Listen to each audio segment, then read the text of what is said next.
Good evening, this is Chris Kim coming to you from Saudi Arabia World Cup. We are halftime of Ghana, United States. Chris, Wanda, and Liam show. Wanda and Liam on special assignment. Isn't that the line you always can use? Hopefully we'll be seeing them soon and we can bring this all to you. Our unique analysis. Haven't come to you for a while because this is not my real job. I just do this as a person, and I happen to love the game of football. I've also been told by my one fan who said they missed my show that I actually know a little of what I'm talking about, so I ought to put it out for others to rip to shreds. Especially as I see that there are others who do the same thing, and quite frankly, some things they say tell me they really don't know the game, but that's my opinion. Ghana, United States. I'm going to work my way backwards a bit. Opening goal by Clint Dempsey, the fifth fastest in World Cup history. Beautiful setup, beautiful goal, great use of the left foot by Dempsey in the corner, and Clint Dempsey, to me, one of the, not one of the fanciest strikers in the world. I call him a garbage picker. He gets the ball in around the net and he buries it. Nothing spectacular. It goes in. Since then, though, Ghana has dominated this game, and as an American, again, head and heart, head. They're getting their butt kicked over the middle. Bradley, Jermaine Jones with the gentleman by the name of Bedoin who plays on the right, and the fourth person whose name escapes me. They're just getting their lunch handed to them by Ghana. Ghana's controlling the middle, and quite frankly, the U.S. might hold on 1-0, but if they're going to get out of this group, even with the Germany-Portugal game, big win for Germany, big loss for Portugal, 4-0 goal differential. But if the U.S. get out of the group or do something in this tournament, they've got to figure out how to play midfield. They can't play this way. Ghana is dominating. It's just a matter of time. Unfortunately, I'm afraid they're going to score. The back line holding up very well, although DeMarcus Beasley at the end making a bonehead play on his own account. Going up the side, very offensive-minded near the end of the half, and not being there when Ghana came down on a break on his open side. He's got to be a little more defensive-oriented. Unless Jermaine Jones can backtrack for him. They have to have a partnership here. And one guy goes up, you have to have coverage back there. Michael Bradley, he's had his pocket picked a number of times. Not sure if he's not feeling the defense or they're just not talking. But midfield, they're getting killed. Josie Altidore, pulled hamstring. That doesn't look good. Again, he's big offensive-minded. I know he played sparingly for, I think, Sunderland in the Premier League. He's going to be missed. I hope this kid Johansson can toughen up and figure out how to put the ball in the net. Backline, they're playing man-to-man. They've had to defend a lot, and Tim Howard, big save. But you can't just rely on that. They might get away with it this game. I'm not sure they're going to get away with it against Germany. Portugal, who knows? But again, I'm concerned with the midfield play.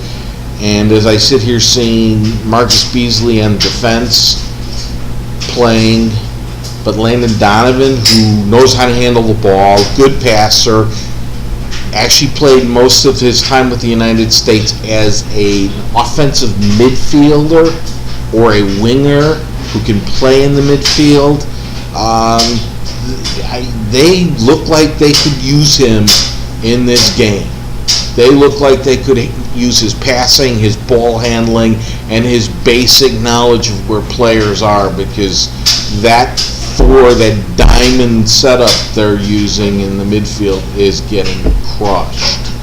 So I'm going to try and catch up, as it is halftime, and I do want to watch the game.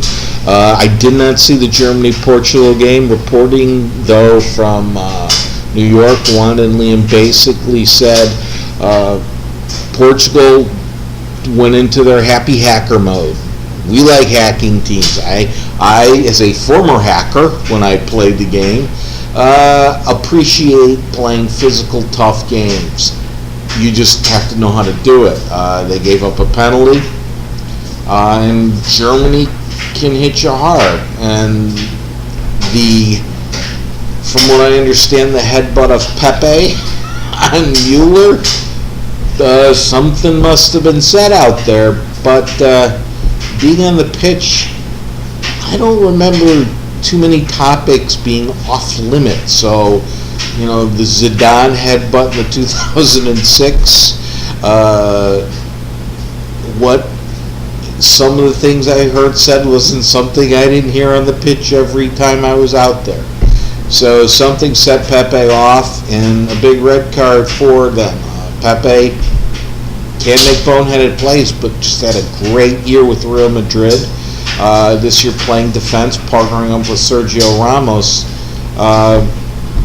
Champions League and a Copa del Rey, not too bad, and Pepe was a big part of that. From Portugal's standpoint, he'll be missed in the next game. Fabio Control looks like he pulled a groin muscle. Again, those kind of pulls, they don't heal really well, and it takes you a couple days. And as opposed to a hamstring, when you can't extend the run, the groin pull, you can't plant, you can't cut. So that, from Portugal's standpoint, I'm not sure who else they have for the left defender position.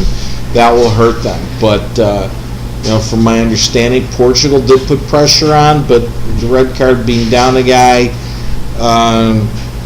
just hurt them, and Germany knows how to put the ball in the net. So Germany obviously looking like the front runner in the group. From the United States standpoint, the 4-0 victory, if the U.S. can hold on to this 1-0 win, good news for the American side. Hopefully Portugal will self-implode from that standpoint, but with a guy like Cristiano Ronaldo, it sounds like he just didn't get the ball. Germany, very good midfielders, control flow. Ronaldo, you come back, he gets the ball, but he gets it out of position, not in flow. You really decrease his ability to hurt you.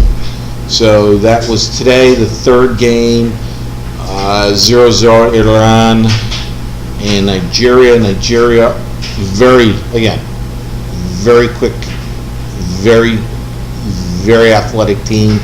Couldn't find the back of the net. Now, I'll admit, at the 85th minute, I was running errands. I assumed it was 0-0. Both goalies, huge saves. I believe the one goalie with Nigeria plays in the French league, but don't hold me to that. The Iranian goalie I've never seen before, but he looked pretty sharp in there. Two tough teams. It's going to be a tough group. Argentina, obviously, with their win, which I did not see that one also, against Bosnia-Herzegovina. From Wanda and Liam, Bosnia doesn't have any offensive power. Okay, I see the U.S. bringing in John Brooks for Matt Belser. Again, Matt looked like he had either a hamstring issue also. So this is the United States second sub, and with Clint Dempsey with a broken nose, there hopefully not too many issues. But I'm going to sign off because they're getting ready for kickoff. Obviously this is important to me, and we'll cover more later. Happy World Cup.